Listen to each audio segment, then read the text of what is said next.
Today we will be continuing our lecture about human resources management at data center. Hiring stage is the second stage in my proposed model for managing human resources at data center. First stage was planning, where we discussed a set of issues, and we concluded that there need to be a plan for the capacity building in data center, and we may have to have a kind of budget, so as we will be aligned with a certain amount of expenditure for the coming year, and our investment will be based on realities rather than ambitions. When we say capacity building starts by hiring competitive candidates, who are the right candidates? Human resources management philosophies and science informed about two key points here. It is those who have the knowledge and the capacities, and at the same time they have the positive attitudes toward themselves and towards others in the data center. The lack of expertise or knowledge sometimes could be recoverable.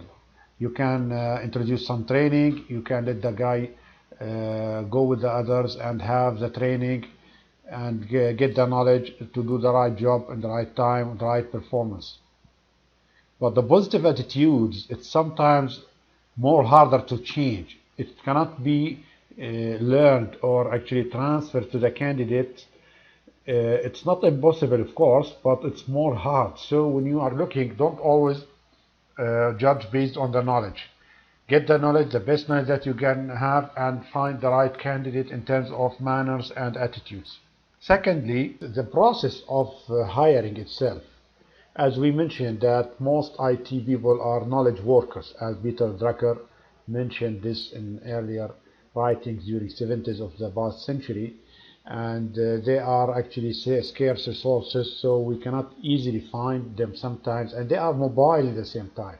So the hiring process is the entry for them to know the company and to know the organization. So you have to adopt some let's say, prepared policies and procedures to hire those people and attract them to come to you in order to get the talented people and the positive attitude people.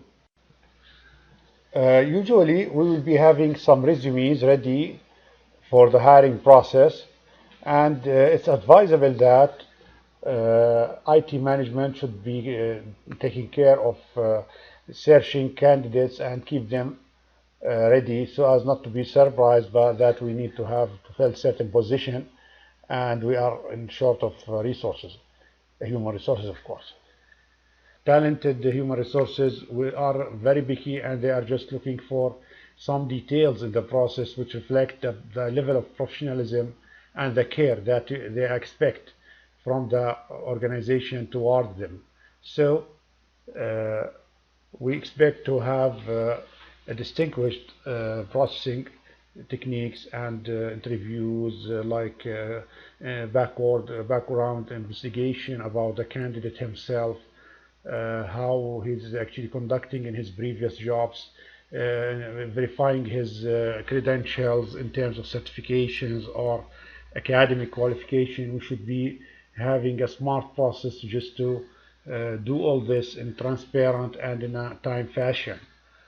Of course, many people believe that hiring within the IT department or the IT function is a kind of manager job, while I propose that it's not. It should be a comprehensive job shared with the corporate human resources, of course.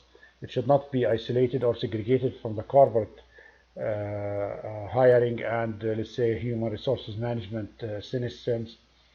But because there are some kind of attributes or characteristics that we have to consider in the IT level, it's good to just build on those corporate human resources management system and build a customized hiring process, for example. I believe all IT department, or most of them, could be sharing this process in evaluating the candidate, his capabilities, reviewing his skills. It should not be a one-man decision job, like so many people I actually know in various IT departments. It's the IT manager who will hire the person, and suddenly he will be just joining the team in a few weeks, and people will be surprised. Who is this guy? What capabilities he have? Why he is in this position? Probably they are actually having they will be curious about his salary, probably his other benefits, and they will start comparing. Of course, this will never be away from the politics, but we should maintain a controlled politics at least, rather than just having or practicing some behaviors that actually create troubles on the probably short or long term within the, and it will actually imbalance the existing harmony between the IT intelligence staff. So it's actually interesting to just have matured or try to just invest some time in building an IT hiring process. In certain circumstances, we have to consider entry-level jobs versus, let's say, expert-level job. At expert level, we have different considerations. We have to make sure that this person will fit within the structures. We should be curious to write a specific job description for him and let him know what's expected from him, what kind of responsibilities, reporting, levels, escalations, so many things. For entry level, and sometimes we are actually trying to go for entry level because to just raise certain capabilities and let them share experience from old or experienced staff in our department, rather than just having fresh or having some experience level. It's actually a kind of cost control sometimes, because it's not possible or logical that all the capabilities we dream as an IT people to have in our premises organization will be easily funding and just going for it. So we have to mix between expert level candidates and entry level or junior level who will be actually raised during our once they join. We may actually start exposing them to training and to knowledge sharing with others, and so we'll be having a long-term relationship with them. Of course, one of the key things we have to make sure that the person is already handing over whatever he have with his previous work, because we don't want to build our actually happiness on other people's sadness. We have to have a level of professionalism that secures this kind of resource management. We should take the resource and consider that IT people sometimes will have specifically in the programming jobs, it's not standardized. There will be a lot of expertise and a lot of knowledge that shared. So we have to maintain this, not to insist that this person should join the work within a couple of days and create troubles to the others. It's professional to just look at such kind of things.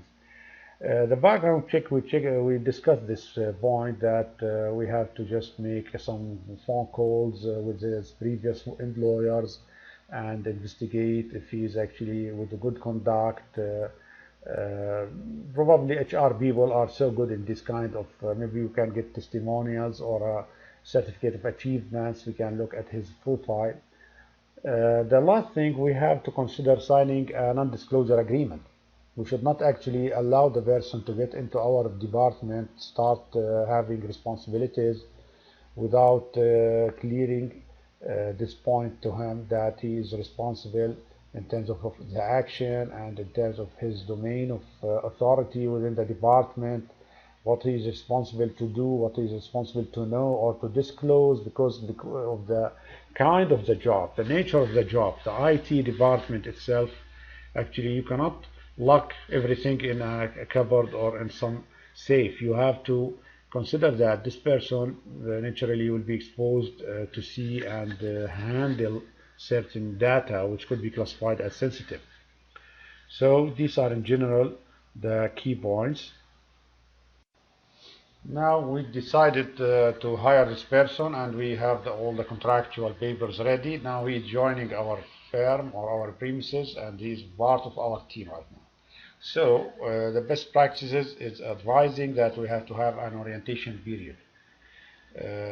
I saw so many things in this my experience that certain people will just join and start producing.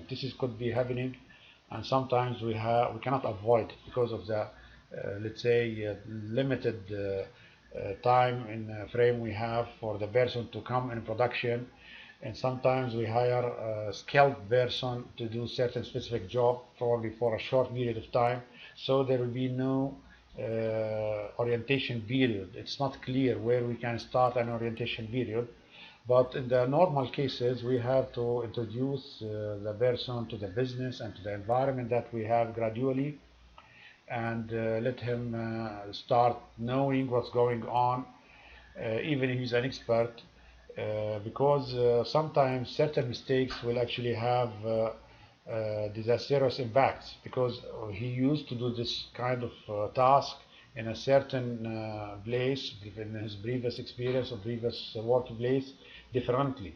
The parameters, the configuration is different right now, and we should let him be responsible. Gradually he should move around and at least realize what's important, what are the business objectives, probably the reference structures, the priorities, the service level agreement. The IT department is just maintaining with other information customers, let's say. And the time we assign him a job or put him in a team to do certain tasks, we should explain it for him, let him do the job for the first time with some others, is he is assuming that he's an expert in this kind of job, or start putting the learning curve that he have to go through before being productive, before being actually beneficial to us.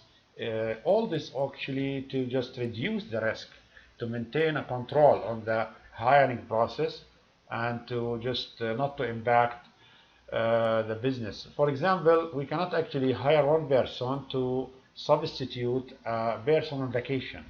This person will just move, and probably they will see each other for half a day to just hand over responsibilities. This is acceptable sometimes, or we cannot avoid it, but if we can avoid it and keep a period for those people to coordinate together and hand over, this will be much better. In terms of it could also to let him know about the projects currently going on in the IT department. What are the plans? Are we moving to a new platforms? Are we implementing new software or hardware or changing in the infrastructure? It's clear that he will be actually much in a position to be much aware about what's going on and be also a productive person in a shorter period of time. What I mentioned here is detailed skill assessment after hiring is another key point, and it is actually to avoid risk as well. During the interviews, and the person will come frequently from maybe there will be weeks between the visit and the other while he's handing over. This will not give a good time to just know exactly his skills and his capabilities, and to assess this and evaluate it precisely. So once he joined, it's good to just redo this and revisit this assessment again in order to know what exactly he can do and how we can enhance his performance or his skills. Let me explain some key points about outsourcing. In general, outsourcing means different ideas to different people and probably different countries and cultures. Conceptually, outsourcing is just to hand over certain tasks for a certain body who can do better and in a cost-effective way, rather than just let the organization and the core team focus on the core business and think that he's actually practicing very well and controlling things, while assigning this party or company or team of people to just do the job professionally. But we have to maintain that outsourcing is successful when actually it increases performance. The objective is not just to relax and get rid of certain headache. Sometimes we cannot outsource control. We have to be responsible for what we have to be responsible for in terms of business impacts, in terms of reducing risks, in terms of the responsibility that the management is just relying on the IT function to deliver. Uh, Other than that, sometimes outsourcing will become a headache by itself. So, to reduce this kind of risk, we have to spend enough time writing the agreements. The more time and the more precise we will be in writing the details of terms and conditions, it will give actually us a successful agreement. And importantly, we have to clarify the roles and the process, how we will be escalating, how we will be handling things and sharing responsibilities, because the outsourced body will be amalgamated within the IT. He is not an outsourced body anymore. He is actually sometimes certain procedures or certain practices will let his team be inside the IT department and coordinating with so many people at IT level or even at the organization level. So we have to be careful with that, and we should be careful on managing his movement, let's say, and facilitating it for him, at the same time controlling any encountered risks or probable infringement or whatever other kind of risks we have or threats. We have to set performance metrics, and we have to build a service level agreement reasonably to make sure that it actually serves the business and at the same time maintain a control and a kind of good relation and sustainable relationship with the outsourced party. Finally, outsourcing as a concept, it is sometimes intended for a short period of time. So we outsource to implement a software, to develop a site, to do or to respond to certain business needs. Once it is actually intended for long term, now we are actually going into different kind of relation. For example, this in internet or network background or backbone provision, we cannot actually build our network, so we have to have a network partner. At the same time, we have to have another partner to do certain security check, health check for our network, for our let's say environment, to just maintain a level of security. The relationship actually and the expected value out of the relationship is what maintains or what mandates, let's say, what mandates the kind of relationship we have to pursue. Now we will be moving to the third stage, which is development or management of the human resources we have in our IT department or data center. And we'll be discussing three key points: organizing, motivation, and risk optimization. Of course, human resources management. Before moving into this in detail, I would love to comment on the term management. Usually, I read once for one of the capitalists that you manage your assets, but human need to be led. You should lead your human. You cannot manage them as assets. Human people is not machines to just manage them. So still, in IT department, to produce this value for the information, we have to amalgamate the efforts of the human with the power of technology. And in this kind of relationship, there is a level of management and managerial role that we have to practice in order just to control things. As I mentioned, there will be discussion of the organization stream, how we can organize resources, then importantly, how we can motivate those people, because they are not machines, they're still humans, they have feelings, and how to reduce the risk while managing our human resources and or leading them. Let's say we have to maintain a control, okay, because there are so many risks associated with the human factor inside the organization. When thinking about how shall we organize our team, what hierarchy should we follow? What kind of relationships we have to build and enforce between the teams we have? And considering set of things or considerations, as I mentioned earlier, that they are knowledge workers and they are actually easily attracted by other parties or even to just leave the country and move to other country. They are still scarce resources. I can actually segregate this into two key interrelated parts. Internal structure, what internal structure we have, and this is actually influenced or sometimes affected by the IT function position, the IT function itself, where it is positioned in the organization, what relationships it have with around in other department, and what level of authority and its references, its referential authority. It returns to the CIO. If there are committees to just control the IT and set direction for the IT function, what actually level of budget signature they have, what level of amount they can spend, the control, the decision, how the decision is been taken, what collaboration is done in order just to take serious decision inside, or what are the level of authority granted to the IT function in order just to manage and reorganize people or just give them incentives, for example. There are so many things that we have to consider. And of course, there is no one definite best practice to follow, because this is related to the culture, the organization culture, and even the country or the society culture, how they practice authority, what actually is acceptable, what is not acceptable.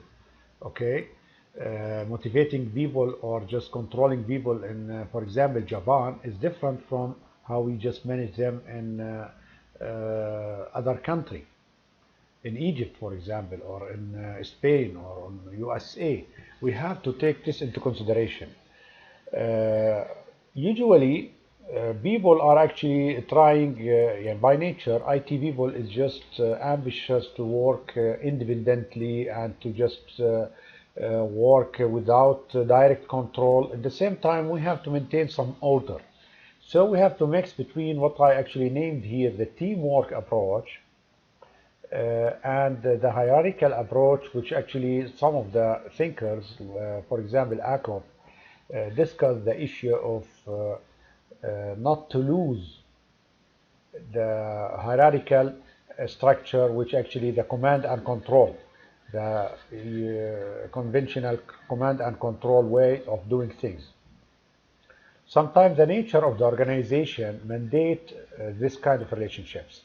For example, military oriented or public sector oriented, they love this kind of hierarchies, while other companies, for example, software development companies, tend to work in teamwork and accept this kind of relationships or this organizing rather than the command and control practicing or power practicing.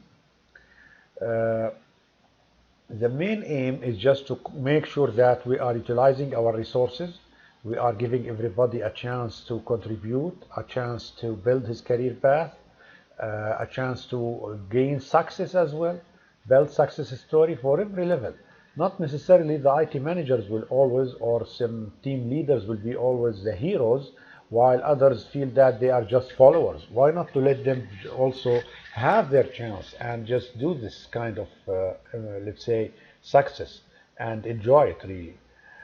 Finally, I can say that we have to adopt a learning curve for the teams that actually based on our needs and our tasks that we isolated in our department and defined as a key tasks we have to maintain. To remind about the capability matrix, it's just a sheet indicating what are the skill sets needed for a specific task or project probably. So we will be taking a resource one by one. Imagine that we have 30 or 25 resources. We have to list them and know what are the capabilities they have. This is actually predefined. The task will be predefined. Probably we'll be following ITIL or some other techniques just to isolate those and define them clearly. Then define the skill set needed. For example, we may have a skill set for server configuration, other for just troubleshooting network at certain connectivity. Whatever we have to just include them. Imagine we have a project, also we have to identify the skills needed for this project in terms of technical or sometimes managerial and leadership. The staff will be actually identified in terms of the skill set they have. Probably it will be 0, he don't know, then it will be gradually to become an expert, and as we will be indicating. Now, for every staff or every resource we have, we will be having a clear idea what kind of skills does this person have, and what capabilities he can actually transfer to others. So one of the proposed categorization for those skills that the staff either don't know totally this capability, and this is not to feel shame that he don't know, because he's supposed to learn and he's supposed to grow his knowledge and to invest in himself. Now he can actually become under a training. He is just learning this kind of technology. Imagine this is programming language. Imagine this is team leading. Imagine this is just he would be learning. So there might be a combined learning. Certain things he need to learn and do his own study. At the same time, keep him under the supervision of one mentor will help a lot actually. And learning by practicing, specifically in technical things, how he need to configure a certain switch or network device. So he need to work under the expert supervision in order to just pass the knowledge to him. Then he will become capable, but maybe under supervision until he will be mastering this capability, and he will become simply capable. He can do the job alone, and we can actually trust him to do the job. Finally, there is another layer of professionalism, that he can be able to transform the knowledge to others, because unless we are actually relaxed or reasonably relaxed that he is actually capable of learning other people, then we cannot actually just keep the assumption that he will be passing the knowledge. This is not only related to the being able to just introduce the knowledge and share it with others, but we have to couple this with the environment and other cultural issues to promote inside the IT department or the IT function that people will share knowledge. There will be a kind of benefit that by the end of the year, one of the performance indicators, that how many persons he actually learned, how many persons he helped to grow from certain capability level to another capability level. Once people feel in the organization that they are being actually rewarded for this assistance and promotion of knowledge and skills, it will actually become a culture. So everybody will just be facilitating this to the junior staff or other team members around. This is so important in modern management, really. The worst thing could happen to any IT resource or any technical staff, probably any team member, is just to dedicate him for a specific job for his lifelong. This is nonsense. People can learn, and they should learn. They should grow. They need and they love to just get promoted, get more benefits, get more important roles to play. So I saw this, and I've experienced this in so many organizations, that certain person will work for 10 or 15 years as an operator.